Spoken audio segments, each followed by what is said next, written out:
Happy Solstice 2020, everybody. It's been a difficult year for most of you, I know that. But sometimes, you know, these things need to happen. And I've got an empty gut here. So I've got a lot of things to tell you. And the first thing I want to tell you is that I've had a fantastic year.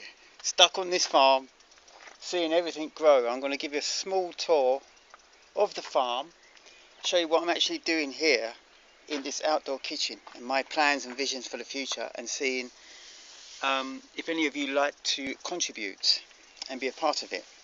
First message is this: November, it's going to be fantastic for olives. This year has been absolutely incredible. We've had so much rain, and that's why we've had so much growing, that the olives are already forming on the trees. Now, this time last year there was nothing, absolutely nothing, until August. This year they're already this big, which means they're going to be massive. And I anticipate that because of the rain, there was a lot of growth, green growth, and I literally went round twice on all my trees, chainsawed the big branches off, and hand sawed the rest of the trees for fruit and flower. That is my profession, as maybe some of my clients will confess to. And I'm also a teacher and permaculturist and a mentor and a writer and a musician and traveller. And there's quite a lot of things there. I just love being creative. And the idea of being creative is to find the unconscious side in you, which for men it's the feminine unconscious side, and for women it's the masculine unconscious side, and bring that to the surface. And that is the spark, that is the catalyst for creativity. Innovation, new ideas, trying to make things work. And permaculture is a lovely challenge, but this is actually a spiritual project, and it only makes more sense to incorporate something which is environmentally friendly, and a philosophy which maybe some people would consider a scientific philosophy, but in my opinion it's quite native, it's quite indigenous, it's quite common sense, it's quite coming to knowing. So, without further ado, I'll show you the trees, and they're looking really great, very green. I don't know if you can actually see it, but these are pine trees which I've been felling, and I've probably got about 15 of these now. These are treated with diesel oil and spent motor oil, and I've burnt the ends, charcoaled them, so that they don't rot in the ground. And they're going to fit around here, and I need to get about 12 of these poles up. So that's a big project in the future, but that's not the priority. Slowly the priorities bring themselves to the forefront, and I've just started trimming all the paths around here because of the growth, and I've left most of the meadow grasses and everything else because they're flowering and the bees need a good source of food. So I'm going to show you where the beehives are kept, and this is my outdoor kitchen. This is where I live, quite modest, and when I build this place it's actually going to be bigger than my caravan, and all the space I'm going to need. But anyway, look at that, that's a reclaimed scaffold tower, and I've got 3 beehives up there ready to collect any swarms that pass by, and literally they pass over this point from where I keep the bees at the further end of the land, because they sort of head over in the south direction towards the sun at high noon.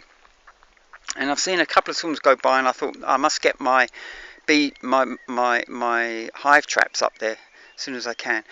Below that is an reclaimed asbestos tank, which I've sealed up on the inside with fiberglass. And that was another great day. I went down asking a few people here at the dry docks.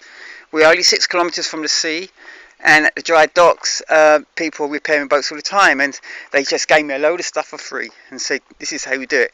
It's nasty work, it's horrible, it burns, you need gloves, but it's going to be worth it. And I've been fixing a couple of things around the land with fiberglass. So again, this is from an old garage which I cleaned out for a client, treated with spent or bad olive oil, And there's also use here for everything. I just really can't throw anything away. Even the old dishwater goes to some of the trees that are hanging around.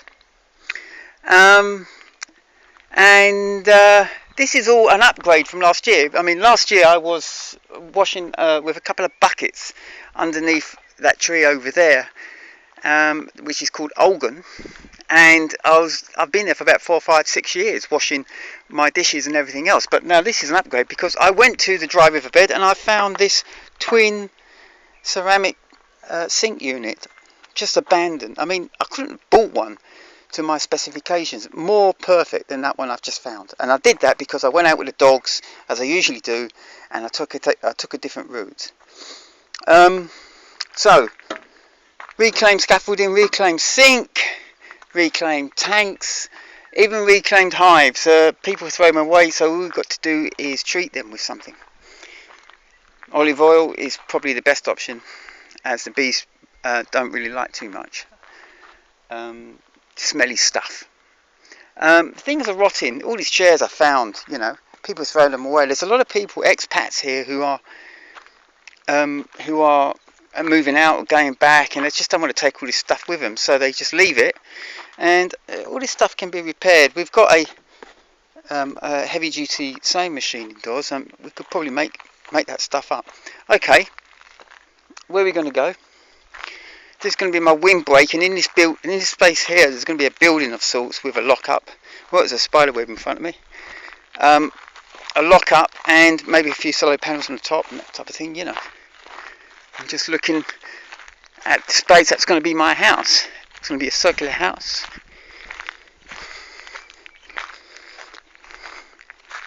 And basically, when I've trimmed the land, so looking at it from behind, when I've trimmed the land, I've kept all these magenta and purplish, pinkish flowers because the bees love those. And it's a bit late in the day to show you. Here's an interesting plant. This is called Estrella, I think. Estrella spinosa. Estrellada spinosa. And it's actually quite prickly. It's a very good substitute apparently for arnica. Now, I've been told that, and that's from the Mallorca permaculture website. Apparently you just get some of the dry flowers and you put it in olive oil. We're carrying on. No one's ever seen it. This is a Nispero, or Japanese locat, and that's the first fruits of the year. And obviously I've eaten all of those. And what you see in front of you here is a carob tree. You see how laden they get, and the branches break very easily because it's very fragile wood. It's not good for building at all, not even for burning. But you can see the carobs there before they go black. And you get all sorts of prices on the carobs depending on the world market. It can go from 20 cents to 70 to 80 cents a kilo, so it's a big difference. Right, so what's going on here? And I trust my bees are not going to sting me when I'm topless. A lot of these hives have been around for years, and I've just had no success. But this year was brilliant. This year, I mean, I've had 6 swarms. I've caught 6 swarms. They hang about in this tree sometimes here. So this is my swarm tree. It's my bee tree. And literally, I was observing the bees on one particular day, and didn't realise that right above my head was a swarm. They're that docile when they're swarming. You can literally put your hand in there without suit and everything else, and they won't sting because the queen is in a state of limbo and the colony is in a state of limbo, and they're waiting for scouts to come back to tell them where they're going to move into. And that's the point at which you must go in and capture the swarm. And they're very easy to capture. And then you put them into a new box. And you generally do that just before dusk, because then you know you've got them for the night. So that's the dry riverbed. Don't know if you can see the perspective here. I've just been down there collecting rubbish. I volunteer litter picking, so you get lots of plastic and stuff gets washed in, especially after the rains. So we're about 200 foot above the dry riverbed here. Dogs find their ways down, hunters find their way down. So we get rabbits coming up, and there's javeli down there, which is wild pig. And they eat this. This is scrub oak. And these produce massive acorns, and I wish I could actually find one for you, and maybe I will do.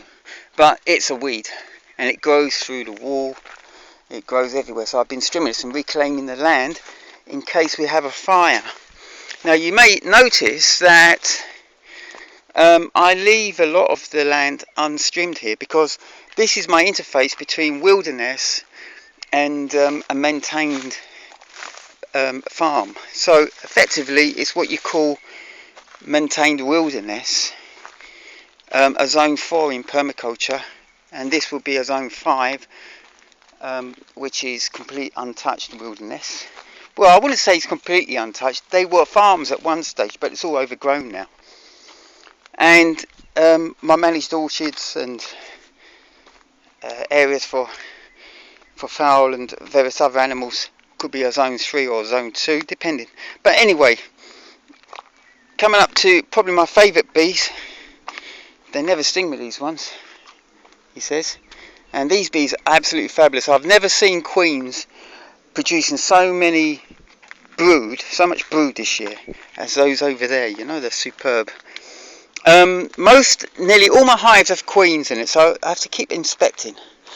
And this is the one which had a queen cell, and I'm really hoping that they're going to recover. You see, when a colony is small, they don't sting you because they're limited with numbers. You know, they sting you, they're dead basically, and they want to maintain their numbers. So this colony, I'm waiting to see if it's starting to put pollen, and they are, which is a sign that maybe the queen cell has hatched and she's going to mate on the wing.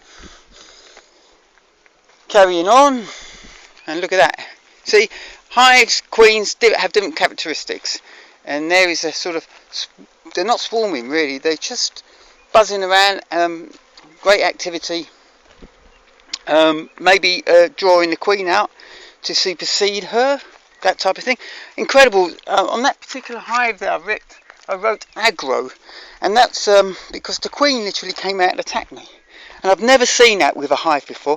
She landed on my foot whilst other bees were striking at me, and she landed on my foot and literally had to put my foot on top of the beehive and brush her off. I've never seen a queen come out and attack me before.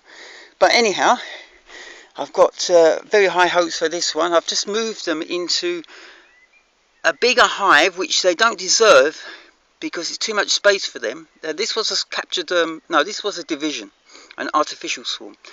And but I've put them, it's one with a mouse guard, and because they were being attacked by deaf moths. Now, or deaf hawk moth, I always get that right. And that's a big problem here because they go in and steal honey. But it's a smaller moth, the wax moth, which is the real destroyer of hives. And generally they go in there when colonies are weak, something wrong with the queen. But I've just seen a bee going there with a couple of pollen sacs, and it's a very good sign that maybe they reared up a new queen from one of the eggs from the artificial division.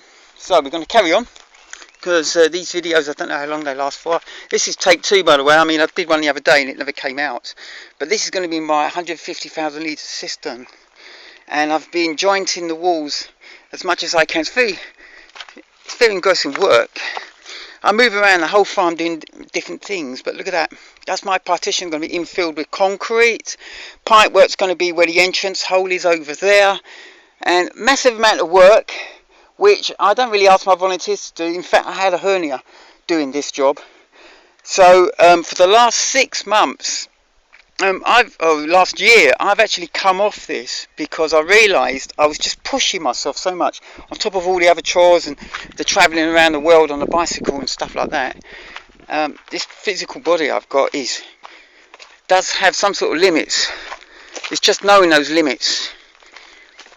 I've had a couple of attacks in the past, and one was trying to do handstands during a Solstice gathering, having a big party, and the other one was trying to move a 200 kilo rock on the grave of one of my dogs, who's now got a grape growing from it. So here we are, coming to the Holy of Holies. This was done by a couple of volunteers. Very creative work. This is rush, it's not bamboo. And the flower spikes you see are from a agave cactus, and they've been up there 4 or 5 years. Unbelievable, they haven't rotted, but they've already started to get some native species climbers which will cover all of that, and passion flower. Now passion flower is established, which is great. So let's do this from the outside. I go in here and I do some of my musical recordings, which is great, but even if I had Muslims or religious people just want a quiet spot, this is where you come, this is where you probably pray. This is a spiritual community project, and I don't pray, to be honest, that much at all, but I do meditate, and you can do yoga in or do something else differently. So all along here I used to have lots of straw bales. When I used to clean up after the April festival, it wasn't on this year, so I haven't got any straw bales this year, but I did it for 3 years and I've been collecting it, and look, I used to shit underneath these straw bales. I used to pull the straw bale away, do my shit, and cover it up again with the straw bale, and that ensured that the dogs don't eat my shit, and that was a problem, you see. I don't like my dogs eating my shit, so I eat my own shit, basically, in the form of potatoes. Now, I started planting up into there, and I had my first tortilla. I made it just a couple of days ago from beautiful, clean potatoes which grow in straw bales. If we was in the temperate climate and it was raining a lot, these straw bales wouldn't last 10 minutes. But here in the Mediterranean climate, it is a very successful way of growing potatoes, so long as you've got enough moisture underneath it. And the other good thing is that the beds on the inside of the food tunnel, eventually these perennials will find the sources of minerals which are leaching into the ground, and everything is actually captured in one way or another. And it can't be really that bad crouching here and looking at some passion flowers whilst you're going for a shit. Look at that. So these are the ornamental types. The climate here isn't right, I don't think. Maybe you can actually grow the edible types. I've eaten the edible types from greenhouses. Okay then, so carrying on. I'm going to show you about the previous video because it shows you my dry composting toilet. I'm going to head over there now. I mean, this type of wood, this is going to be part of my dry composting toilet, the entranceway. This is my biochar which I make, so I don't waste anything. And this is made from pine, carob and olive. So it's a mixture of quality of wood there, and I've actually got buyers at €3 for 2 kilos. So this is my dry composting toilet, and again all reclaimed wood from my brother's old house when he rebuilt that, South London. And it's all rotten wood, so I'm treating it with the same way I treated the poles, with spent motor oil and diesel mixed. But I haven't cut any of it apart from the odd joint here where I think I could get away with it. I'm going to put joist hangers on those, on some of these, on most of these, because I just could not cut enough wood without having to use joist hangers, because it would shorten the spaces, which meant, well, it would actually enlarge the spaces, which meant that the pallets don't fit snug on top of the joists, and that means that when you go on top of it, at one corner it will probably flip and go down and fall through. So I was a lot of offering up. I was just trying this and trying that and moving this around and that, and it's quite endearing work, but at the end of it, even if I was very tired, I think I got it right. I literally know how all of these pallets are going to fit on the top, and and it's going to be very, very secure, he says. And what you see here is an old, let's see if I can climb up there. Oops. Excuse me, whilst I've got a camera in my hand. Whoop. So this is an old yurt, part of it already on the food tunnel, where you notice on the Holy of Holies. This is the crown, which is broken in two. Now that would have been made of birch, so I'm going to have to try and repair that, and then the roof ribs, yeah, would fit on the outside of the crown. So if I can just give you an example, and all that would be raised in the air, so the roof ribs would actually fit in there, and then that would be raised in the air, you see. So the idea is that if I can repair that, I'll have the crown here on top of this dry composting toilet with the roof it's going down and everything woven in reed. And it should be quite a cosy spot. And I will have two types of toilet. I will probably have maybe even a urinal where the spent urine will go into the biochar and it's stored in the biochar and then can be used as crushed in crushed powder form as a mineral entrapment in the roots of trees and other plants. So I could probably have a urinal feeding off into the biochar. Then I've got another compost heap here which could take some excess fluids and everything else. That's the main problem with composting toilets, is the amount of fluid that you've got, which makes it all smelly, and it's not actually doing anything and breaking something down, it can just putrefy, you see. And here in the middle, two types of toilet. I want the Turkish type crouching tiger, is it? Which is the one, this is the way I shit on top of a straw bale. And that's very good for your anal passage. It's actually the right way to crap. And then for other volunteers who are not used to that way of shitting, they can have the Victorian style sitting down there with probably a little cabinet of magazines and books on the side for them to read. Personally, it takes me about 30 seconds to a minute to go for a poop. And I can't understand people who find the time to read when they're sitting on a toilet seat. So here we are. All these pallets, where did I get them from? Well, I went to our abandoned plot one morning, trimmed the area because I was transferring some bees to my neighbour. And my neighbour is only 300 metres down the road, and I can't put the bees over there because all the bees would fly back to my land, you see.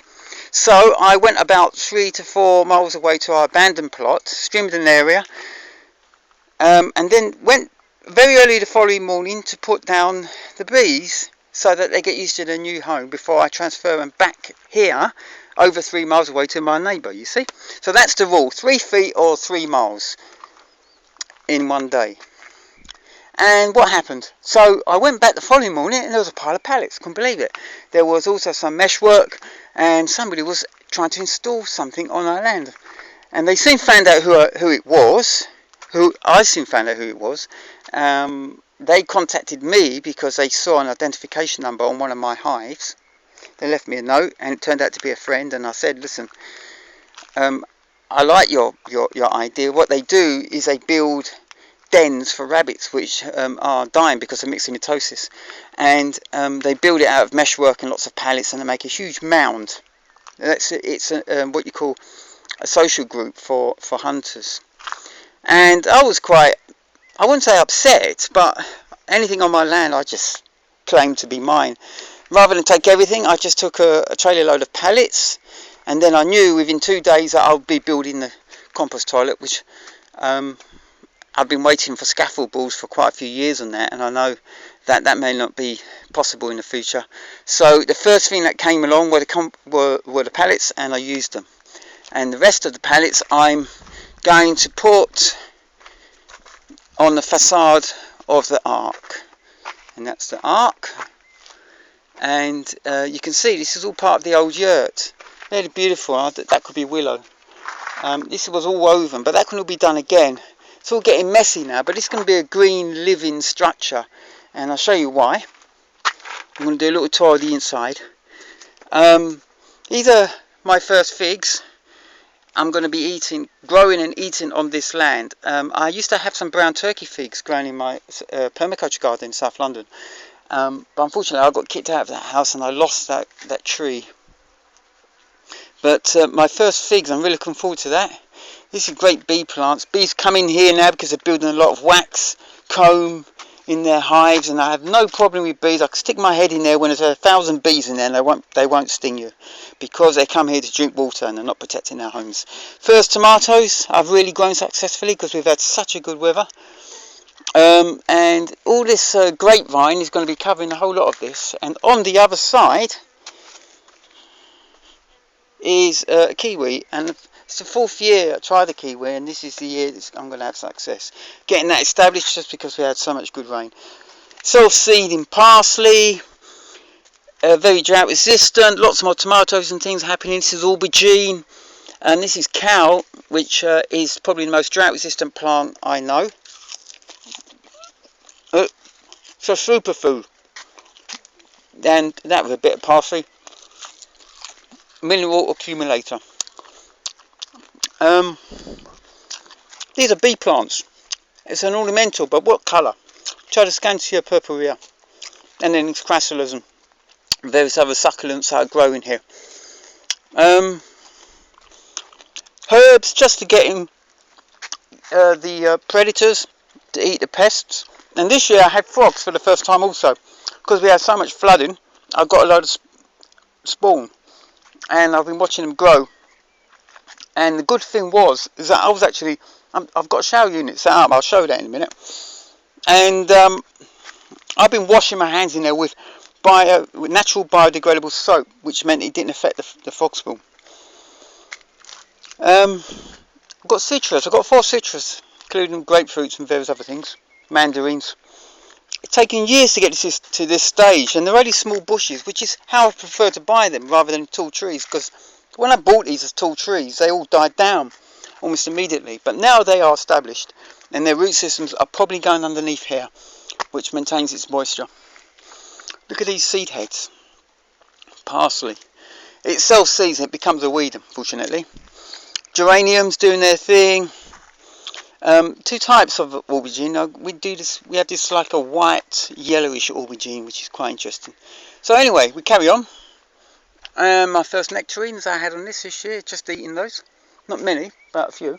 Bougainvillea, really beautiful plants. I tried to plant something in commemoration for a friend or two or family, and that was for a family that came and spent a couple of days here with me, with some sage in the middle to represent the 3 members of the family. Very good bee plant again, sage. And another grape. After I did the Destino Baltico trip on bicycle to north of Poland, I was a sponsored bike rider and I gave away t-shirts in replacement for plants. And there we have it. So that was one of them.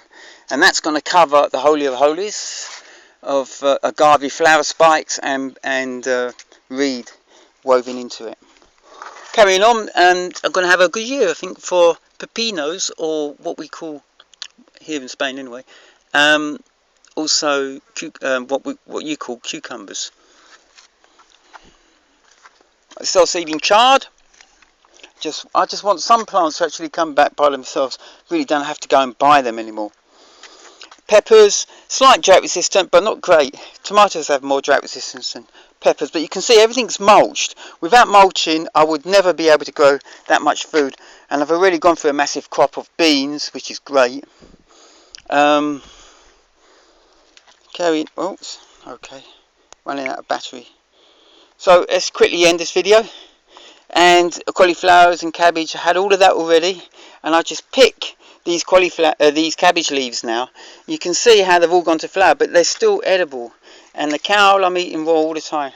And now I've got French grain beans at the back, and thriving underneath the mulch. So just to end this video, because I'm going to run out of energy in one way or another. Rainwater comes down here, goes into there, gets pumped out through here into the bottom tank, which is here. That gets can pump water through a switch into the top tank, so I can get water pressure to run my irrigation system. So that's 1,600 litres of water only for all of that growing.